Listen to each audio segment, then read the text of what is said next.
Hello boys and girls, कैसे हैं आप लोग? फाइन।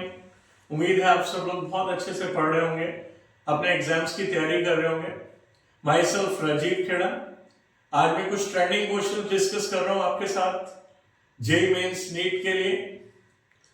कौन से चैप्टर है? हमारा इक्विलिब्रियम चैप्टर, जो कि बहुत इंपॉर्टेंट चैप्टर है। तो देखिए क्वेश्चन नंबर 1 केमिकल इक्विलिब्रियम से।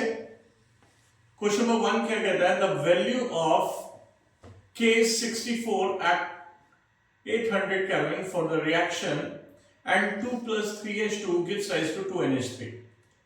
The value of K for the following reaction is NH3 gives rise to half and 2 plus 3 by 2H2. क्या होगा? देखिए इसका आंसर, ये जेईई मेंस 2020 का क्वेश्चन है। इसका आंसर कैसे निकालोगे आप? K की कैरेक्टरिस्टिक से आपको पता है, एक तो रिएक्शन ये रिवर्स हो गया, दूसरा ये हाफ से मल्टीप्लाई भी हो गया, तो रिवर्स हो गया। तो यदि पहले था 64, अब हो गया 1/64, 1/k हो जाता है रिवर्स होने पे। दूसरी बात, हाफ से मल्टीप्लाई भी हो गया, तो हाफ से मल्टीप्लाई हो गया तो पावर क्या आ जाएगी? हाफ, यानी कि रूट आ गया, तो रूट 1/64 यानी कि 1/8, और ये आंसर आ गया आपका कौन सा? डी आंसर आ गया। नेक्स्ट क्वेश्चन हम क्वेश्चन नंबर 2 देख रहे हैं। In which one of the following Kp is not equal to Kc? सोचिए क्या होगा आंसर, लिखिए जरा कमेंट सेक्शन में। Kp not equal to Kc तभी हो सकता है जब नंबर ऑफ मोल्स रिएक्टेंट्स और प्रोडक्ट्स के इक्वल ना हो। तो आप देखिए ऐसा कौन सा केस है जहां रिएक्टेंट और प्रोडक्ट्स के मोल्स अलग अलग हैं? तो ये ऑप्शन ए आपको दिख रहा है, 2C plus O2 gives rise to 2CO। यहां पे गैसियस मोल्स आपने खाली देखने हैं, प्रोडक्ट साइड में 2 हैं और रिएक्टेंट साइड में गैसियस मोल एक ही है, O2 का।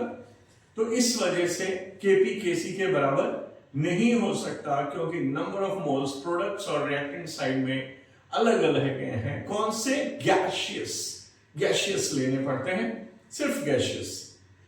नेक्स्ट क्वेश्चन नंबर 3 देखिए। The following reaction occurs, Fe2O3 plus 3CO gives rise to Fe plus 3CO2. Using Lee-Chatelius principle, predict which of the following will not disturb equilibrium।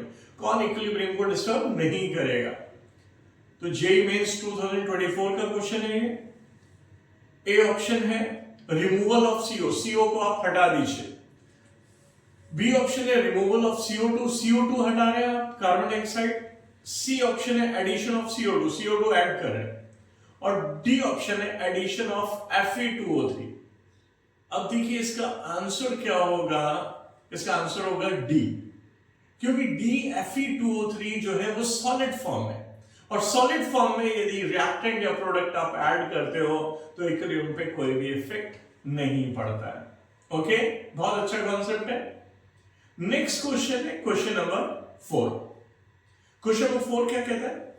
In which an increase in the volume of container will favour the formation of products. JEE Mains 2018 का question है कि इनमें से किस में अगर आप volume container की बढ़ा दे तो फेवर करेगा फॉर्मेशन ऑफ प्रोडक्ट्स। तो अब जाहिर सी बात है, जब आप वॉल्यूम बढ़ाएंगे, इंक्रीज कर रहे हैं वॉल्यूम, पहले इतनी वॉल्यूम, अब आपने बढ़ा दी, इतनी कर दी, वॉल्यूम बढ़ाया तो क्या हो गया? प्रेशर कम हो गया।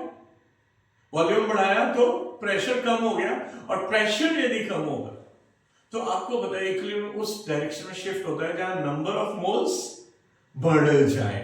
तो प्रेशर कम हो गया वॉल्यूम बढ़ने से, और अब इक्विलिब्रियम वहां शिफ्ट होगा जहां नंबर ऑफ मोल्स बढ़ जाए। तो इसका ऑप्शन कौन सा आएगा? इसका ऑप्शन है बी ऑप्शन में आप देखो क्या हो रहा है, रिएक्टेंट साइड में 2 मोल्स हैं गैस के, जबकि प्रोडक्ट साइड में 3 मोल्स हैं गैसियस। तो प्रोडक्ट साइड में बढ़ गए नंबर ऑफ मोल्स जहां बढ़ते हैं प्रेशर कम होने पर, वॉल्यूम बढ़ने पर इक्विलिब्रियम उसी डायरेक्शन में शिफ्ट होता है। नेक्स्ट क्वेश्चन नंबर 5 देखिएगा। क्वेश्चन नंबर 5 कहता है कि भी for the reaction SO2 plus half O2 gives rise to SO3। If Kp is equal to Kc RT delta M की जगह वो x ले रहा है, RT की पावर x, तो then the value of x यानी कि change in number of moles को यहां पे x ले रहा है डेल्टा M को, तो उसकी वैल्यू क्या होगी? तो वैल्यू देखिए क्या होगी, SO3 का 1 मोल है जबकि रिएक्टेंट साइड में 1.5 मोल है, 1 मोल SO2 का और हाफ मोल O2 का, सारे गैसियस है, तो 1 माइनस 1.5 प्रोडक्ट के 1 और 1.5 किसके रिएक्टेंट के, तो 1 माइनस 1.5 कितने हो गए? -1/2। तो आंसर कौन सा हुआ इसका? B. Okay, God bless you.